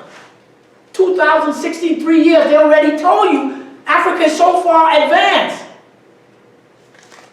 They don't want you to know that. They know it's coming. When the Africans, most of the world is getting off the US dollar. The Africans are the last one getting rid of it. The French money, the English money, US money. It has been that currency that has kept these countries trapped. So Bloomberg, when he got into office, he was worth $9 billion. Now he's worth $59 billion. How? Because he owns these stock and bonds. And the Federal Reserve keeps pumping money in these stock and bonds. It's electronic paper. When it all comes down, you figure out what it means. It's like the man said. Man worth 10 cents or $10 million, you're all the same when you're dead. that's right. What do you think $59 billion mean what? On paper. Do you think the Africans are worried about? The Africans got land, they got food, they got people. That's real. That's You right. are real, you still here. That's right. You got more than Bloomberg and the rest of them. That's right. Get your So children. the point is, I'm not saying, like I say, when this thing goes on the internet, and they look back, like a lot of things I've said on the internet, whatever happens, happens. What difference does it make? It's not going to stop what Africa has, the level at which African, it's not going to stop the rest of the world. And I can't summate to you my opinion on where the United States stands in the world. But all I can say to you is Africa, to me, is the best example. When you get rid of the currency, when you join a master trade thing, you're not killing each other, and you're developing, using barter. Amen. Anything else? So that's the Patriot Act. That is the legal entity to take you out. There could be no arrest, and they call your family and tell you this. You're gone. Like I said, if it gets to that point with us, you know the situation is real critical. Because we don't have a TV program. We don't have a big radio program. They're already censoring and crushing and blocking all of it. So why worry about it? Dr. Lewis. Yes. Also, just to buttress your point with respect to the Patriot Act, it's the Patriot Act 1 and 2, and not only has there been expanded presidential powers, but there has been an expansion of the intelligence community. There's also an expansion of police agencies all over the country, big and small. So that's, in Homeland Security is a combination of everything from every police agency, and that includes obviously correction, court officers, sheriff departments, marshals, all of that, those who collect intelligence, FBI, NSA. It's expanded everything to a point where literally you can be arrested for anything, you can be hauled in without the presence of a lawyer. In many cases, you can be shipped off to places like Guantanamo Bay in the name of national security. So even a small little Andy Griffith, North Carolina Marshals Department can hold you without always giving you an explanation under the Patriot Act 1 and 2. So it's such an expansion of police power. So it's not only the federal government and the state government, it's also local, municipal governments. It's just incredible, that level of expansion, the way they can investigate your personal life, the way they can find out what books you even borrow from a library. You know, it's incredible. If we ever really understood what they can do now legally after Patriot Act 1 and 2, it would blow your mind. So, and I'm not telling you to walk on eggshells. I'm not telling you it at all. I want you to be strident and as progressive as humanly possible. I'm just saying, be aware of the consequences that might befall you and your family, and if you can ever get a phone Now call, we all gotta die. get that phone call in to your family to alert them as soon as possible, because you can be shipped off without any clear and concise charges under that Patriot Act. That's One of my relatives said to me, which I won't identify, when is it going to be one day when the car will pull up and tell you to get in? Like I said, if it gets to the point where they need me or you, then you know it's really, really bad. It's bad, but because they know what's coming. Now, if they impeach Trump, which the chances are no, because you need 67 votes, and there are only 45 Republicans, They many already got Democrats. to pass two. Pardon me? They passed the two already. No. See, after the House impeach him, officially paper, they gotta go to the Senate for a Senate, court. right. But the Senate, it's all politics. You need 67 senators. You only have 45, so if they vote all on that vote, you know they're all corrupt. It's just a little click. It means nothing to us. Of course. But the point is, if they convict him, he would be removed. Now, you have 45, 50, 57, something like that, senators, Republicans. All you gotta do is just, most of the Republicans, what they're gonna do, most of them gonna not go for conviction. They're all in this clique. So why are you gonna knock out your clique, man, over this man? Okay, and it's really these corporations that are these politicians, they're doing what the corporations. One group of these elite criminals run the government, they don't want Trump, they want their man in. Oh, And they're just fighting. I'm Yes. sorry, Dr. Lewis, Say it. one last thing that I just want to add to it. Also, the smallest little police departments like Ferguson that only had 53 police officers, they have high-tech weapons that are normally used in Afghanistan and Iran and all those places. So you'd be surprised how you can just put in simple paperwork, no red tape, nothing complicated. You can put in basic paperwork and receive from the federal government all sorts of tanks and munitions that you would not believe, and they not showing you it now. President Obama had to order the Ferguson Police Department and all those surrounding agencies that helped out to put those weapons away.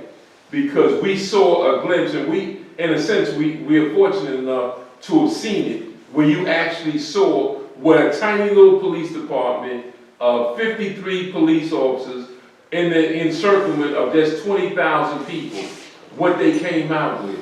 So if they can come out with that, just imagine what an average small city can come out with, and then you don't even want to think about what Chicago, Atlanta, New York, and other ones can come out with. Do you know how long we have lived under martial law? Yeah, but the thing to add is, like he said, they had in this country, these are the laws of white people. Posse comitatus, that rule that they say that the military is not supposed to go in the city after the Civil War. So when the men come in, they're not military. They're just police. What difference the name is, like he said, their weapon. You see what they got? That's the military. So these people who run the place, they know the place is a powder keg. Now, who's the threat? Is it the white people with the guns? I don't know. Yes. They know who the threat is. I don't know. Yes. When we went to the thing for Dr. J, when he was talking about Africa, he had pictures of African countries, Congo, Sierra Leone, Liberia. Get my phone right there. And it's funny, when you see the New York Times and all these other publications, when they talk about Africa and what's going on in Africa, they show you deserts, small rural villages.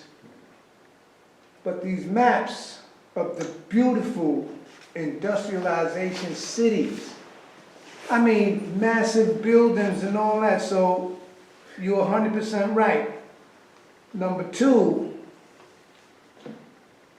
sanctuary states where these Europeans is actually saying, if they even think about impeaching their president, that they was gonna saddle up with their guns, go to DC and see if he was gonna leave office. And they actually had I was listening to it on Service Radio, where they creating these sanctuary states. Can you explain anything a little bit about that? When this, not only that, something must gonna be coming down within 50 years, 25 years, or less than that. You've been living in a... Okay, go on. Hypothetical, what I'm just Yeah, saying hypothetically, is, yeah. hypothetically, they're setting all this for a reason.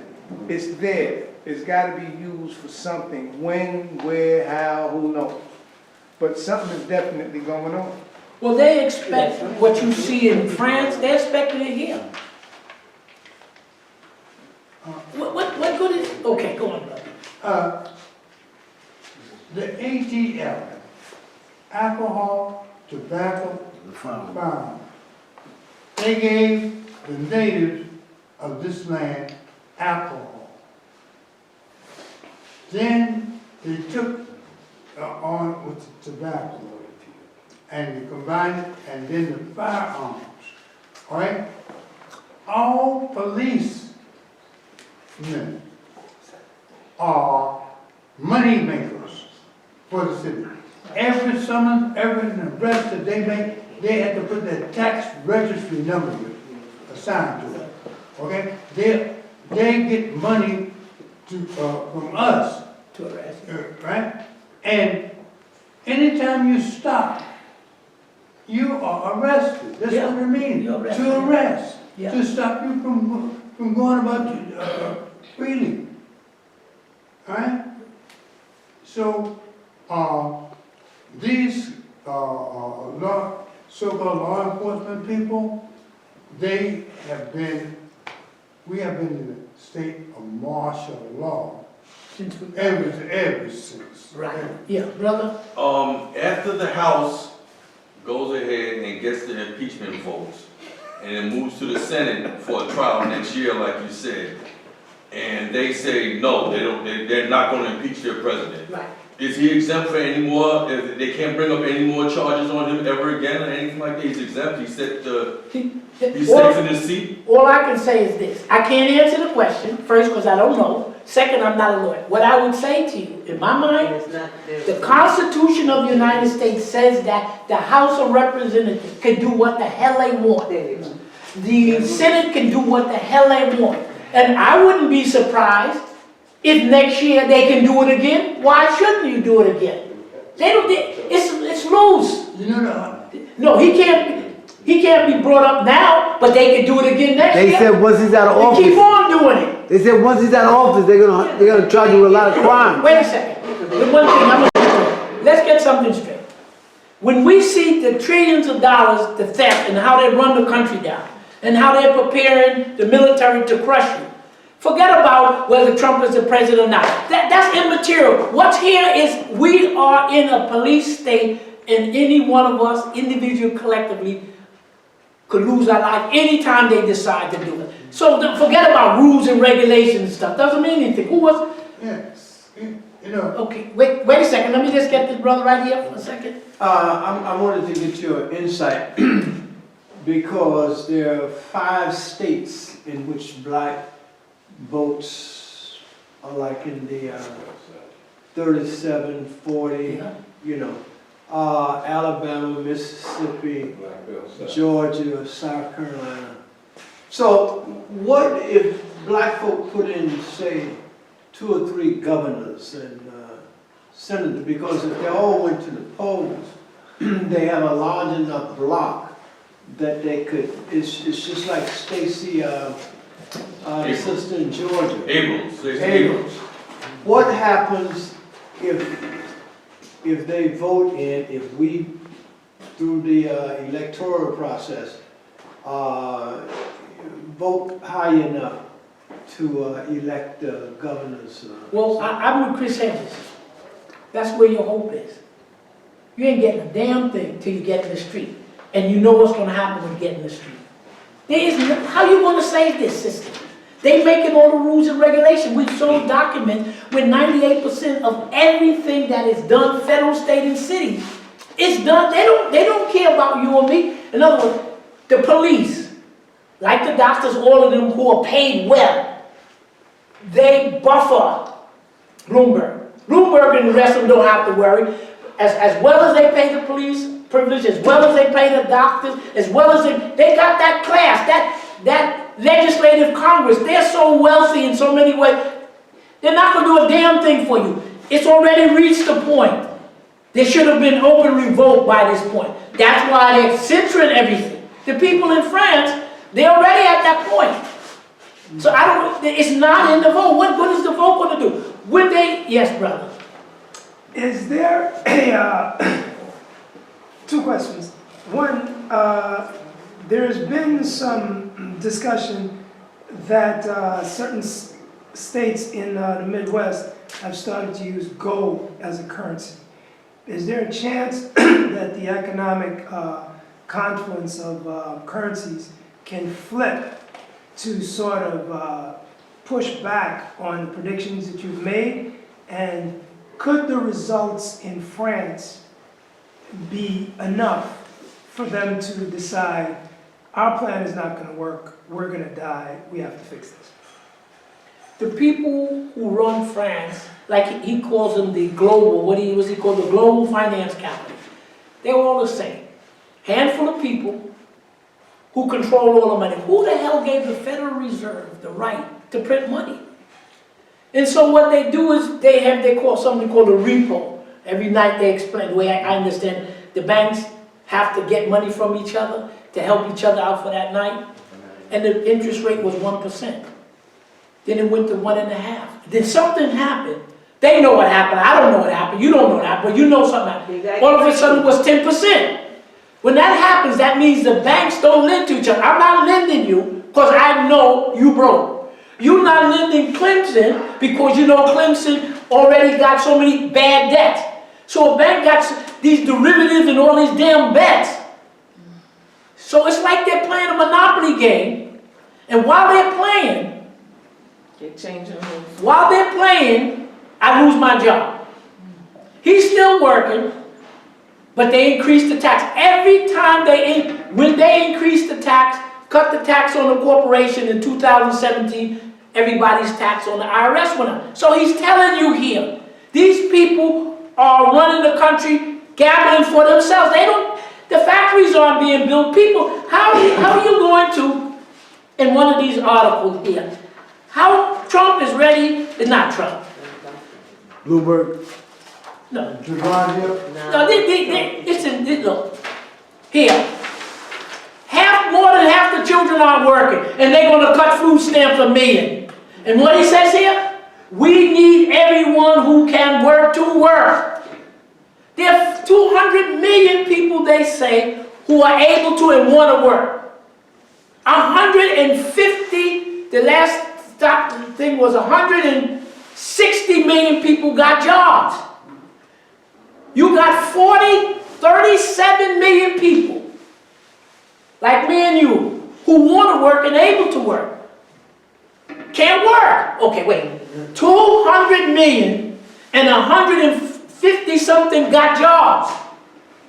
You got 36 million people like all of us who are able to, willing to work with high degree, have no job. The unemployment rate is 37%.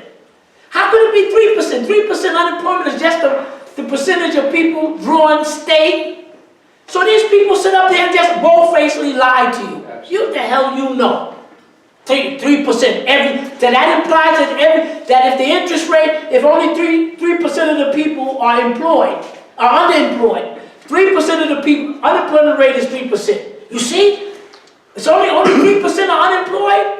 You're trying to tell the people to assume that 97% of the people are doing all right. So the government statistics, everybody's statistics, use labor participation rate. There are 200 able-bodied people to work. Nobody over the age of 65. Nobody in prison. Nobody's in the hospital. Young people below 60. Just people out in our age bracket. 200 million want to work. They only have jobs for 160-something million. So you have an unemployment rate officially 36%, twice what it was in the Depression. Do you think these damn bastards, you think these people care? Yeah, hell no. Do you think they care whether you can pay your rent? They committed a fraud, allowed the insurance company, everybody, to foreclose on homes. 10 million homes were lost, 95% white. They didn't give a damn about 40 million. There are 4 people to a family. 40 million white people were unemployed, boom, just like that. Then those 40 million, they lose their jobs overseas, and then they lose the pension. And one sister said on WBI years ago, white people are learning to be niggerized. So what they don't understand the history is that when these white Englishmen came here, they brought the slaves from Europe called indentured servants. They worked them to death, and they never got out of the contract. Because any little infraction, they lock you in. There were revolts among the indentured servants in the United States, especially in what you call Virginia. Bible Belt. And so the plantation slave owners said, we can't use these indentured servants. They're revolted. So we got to get somebody else. So they went and got us. Then they worked us, and then we got to a point where we had systematic structural revolts. So, damn, we can't use them. And so what the British did in 1815 or something, said slavery in the English Empire shall be, slavery of the African in the English Empire, including the colonies, shall be abolished. But not the slavery of the Indians from Pakistan and India. So when they couldn't handle the revolt, damn, these Africans are tearing the place up, we need some new slaves. So that's when they started importing the Indians. That's how the Indians got into Fiji. That's how the Indians got into Trinidad and Tobago in Central and South America. But they don't teach the history, so that the white folks now, who are in horrendous economic, they're worse off. The government said they're the worst off group in the United States, economically, alcohol, drug, everything, the white family. But they don't understand that's the same status they had them when they were indentured servants. But because they don't know the history, the people can't follow the sequence. Bloomberg don't give a damn about white people. None of them ever did. The Paul Craig Roberts was saying, Marcus Messiah. Paul Marcus, he was saying, what is this thing about white America? What do you mean white America? He said, these are the same white people we've been killing each other for thousands of years in Europe. Now all of a sudden they come here and they say they're unified. But people just don't understand. Bloomberg and the rest of this clique, they don't give a damn about you. They run the government, they set up the Patriot Law, they got you locked down. Now Africa, you gotta make sure they're not locking us down. We're in the hellhole, Africa's not in the hellhole. The people in the rest of these countries that putting themselves together, we're in the worst hellhole. Yeah, they give Donald Trump. Okay, let me just get the brother back there for a second. Okay, you had a few discussions recently regarding the inability for Israel to deal with Lebanon and Hezbollah, and the inability for the U.S. government to execute a successful war in any of the countries they've been in. So with that said, how are they going to be able to execute a war successfully against the American people based on the circumstances that you've aligned? Patriot. Let me put it to you this way. The only thing that's going to cause any major problem in the cities is if you can't get food in. Forget about this guy got a gun, a sniper, and that don't mean anything. The vast majority of people, according to everybody's statistics, you have the next generation coming. 75% of them don't even have a job. They can't feed themselves. They're locked down in student debt. What kind of future do you have here in this country? And that's all of us, but mainly white. And you got young people in Africa, in their tradition, with all the sun and the food, they all right. You don't hear riots, and there's no systematic government in Africa that is killing their people. So the average person in Africa, like most people, are way better off than us. They don't care. See, you have to look at it. The country's rapidly going down. So what do you think would happen if they impeach Trump and take him out and put this other guy in? What do you think these white people are going to do? But hold on, Wait a second. Let me sit there and somebody. What do you think? but hold on, that's my wait a question. second. Everybody gives Trump credit for this economy. Trump didn't do this economy. It was Obama that did this economy. Not Trump. All the presidents. Trump didn't do Wait shit. a second. That's just opinion. So what's your consensus? All the presidents. Okay, let him answer. What do you think? What do you think is the long-range future? That was Bush. That's a short-range future. With so many young people out of work, massive. So many young people in their 20s, 30s, and 40s. All of these PhD jobs. You got millions of young people with masters, PhD, all these skills. They can't work because the United States government brought in H-1B visas. So now you have shipped out all of the good jobs. And what you didn't ship out, or couldn't ship out, you put the H-1B visas in. So you have highly skilled young Americans, black, white, blue, or green. Bachelor's, master's, PhD, they're not working. So probably you have about 60 or 70% unemployment among the cream of the crop of the thing. Then you look at the Pentagon survey, 2017. Says that 71% of all young people between the ages of 17 to 24, they cannot accept in the military because of criminality, poor health and obesity, and they don't have a high school diploma. Not even a damn high school diploma. They didn't even finish, even though they didn't teach them anything in here. Where do you think this country's going? No damn place. And with those universities and those centers in Africa, come on. They know where the world is. They know the world has already shifted.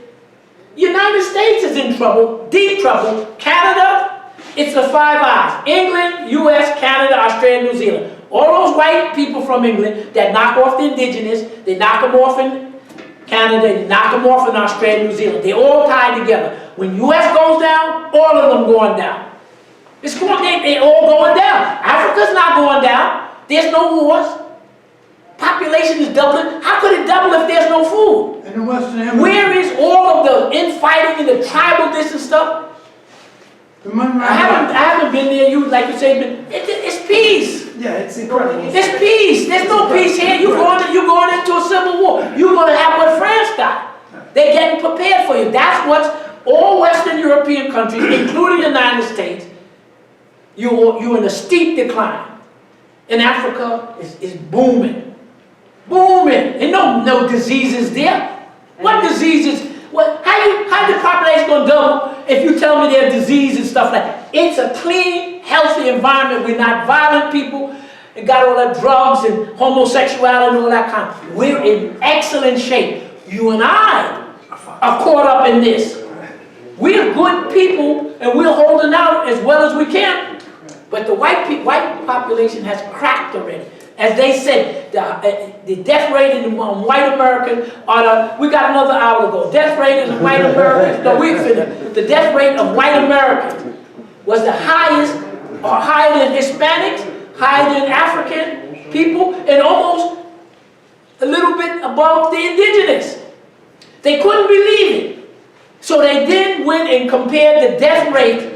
This is only the last 5 or 10 years. We're not talking about, and for all of us, the death rate, they can't be. So they compared the death rate in all of the white countries, Australia, Canada, New Zealand, England, Europe. And the white death rate from opium drug and all this stuff is the highest in the United States of all white people. So the death rate from suicide, homicide, health is highest in the country is white families, higher than the rest of the world. So some special disease must have hit that they had prosperity in such a short time that was wiped out. And what they said, I don't know, what's his name? One of our writers, the one who was homosexual, I forgot his name. Baldwin, James Baldwin. He said, the reason that, he said that the reason, I didn't implicate that, I just knew that somebody would know because I couldn't come to the name. Don't mean anything. The point is, he said that one of the reasons black men or people don't have suicide, because we know the system. But the white people who believe it, when they run into the problem, they believe in the system. They want. So your highest suicide rate, highest opium rate, the highest of everything you could think of is in the white family in the United States from age 17 to in the 50s and 60s. The highest, they call it the lost generation. 17? I don't understand 17-year-olds. Wait, say that again? I don't understand why 17-year-olds would have the same despondency and mentality of a 45-year-old. No, we didn't say that. Okay, let me clean it up. The white family is from 17 to 54. Mm-hmm. That family, that's the worst off family on all of it. Whether it's drug addiction, opium, poor health, you know, they don't have the money to eat, the whole thing. That lost generation. So the white folks can't even depend upon the next generation to do what? To run a failed state? To run a state that you got so much. Look, if the United States is the epitome of where white people are going, they're in big trouble. So that's why we say this, so that we can stand strong, that whatever we got, we still here. We held on. They say the black family is the strongest or most intact of all of the families in the United States after the beatings that we took. Always been, just didn't see. And when they had the Wall Street, whatever they call it, Occupy Wall Street, and they asked some of the white kids, where are all the black people? The black people said, we already was beating on the system, and y'all did us in. Now it's your turn. So we just going to have to continue to survive, but with this knowledge that we are great people, that we held on so long, we're going to continue to hold on, and knowing that your continent is nice and healthy and protected, because Africans got guns, they have unity. And there's nothing white folks can do to them anymore. There's nothing anybody can do to you anymore. You're not vulnerable. Europe is vulnerable. Europe has a negative breakthrough. They don't have the food. They don't have the uranium. They're the ones in big trouble, not us. Yes? Dr. Lewis, I've been to 32 countries in Africa. And in all of my trips to Africa, I've been in Ghana, I lived in Nigeria, I've been to Ethiopia. But the point I'm trying to make is that I don't remember seeing actually one fist fight. I'm not saying that there weren't fist fights and everything. And on an average in Ghana, there was probably 2 or 3 murders a year. But Africans, outside of when they have these coups that are precipitated by outside entities and everything, Africans don't be killing themselves. We don't have that problem. White folks have it, and it's the worst in the United States of America. But you see in France, it's here. It just didn't break out yet. If it break out, you ain't. The food, if you can't get food into the city's going to descend into things. You gotta get food. You can put all the military you want, and the people have to be brought to a state of, he says, cohesiveness, where we work together. If you don't get food, then you don't have a society. But they don't allow our food in either. Whatever it is, we're gonna find out. Yeah. You will find out sooner or later. I know though. I already know. They don't All allow. right, ladies and gentlemen. Dr. Lewis, a great big hand. Give yourself a great big hand. We're gonna talk about it. The next day is New Year's Day. What? The next lecture, right, is New Year's Day.